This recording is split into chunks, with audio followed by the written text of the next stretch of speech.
Jadi dalam riwayat Muslim, Umi atau ibu yang ada di Sumatera Barat tadi, di Padang tadi, itu ada hadis dalam riwayat Imam Muslim rahimahullah mengatakan kan idza matal ibnu Adam in qata anhu amaluhu illa min thalathin.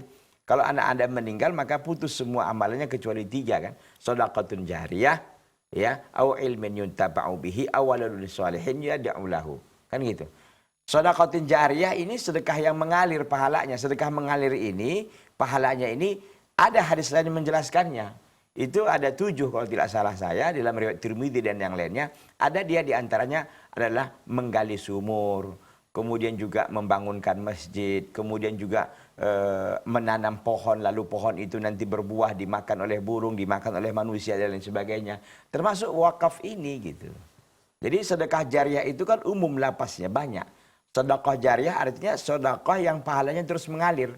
Ada sedekah jariah, ada dosa jariah juga kan. Ada pahala jariah, ada sedekah jariah kan itu.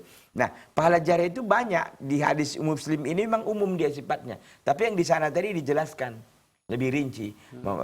Menggali sumur, membangun masjid umpamanya, kemudian juga tadi itu menanam pohon dan seterusnya itu dirincikan.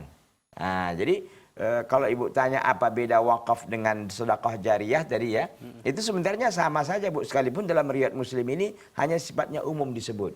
Di hadis lain itu dirinci. Begitu. Jadi intinya kalau ibu-ibu mau berwakaf itu juga insya Allah taala termasuk dari sedekah jariyah.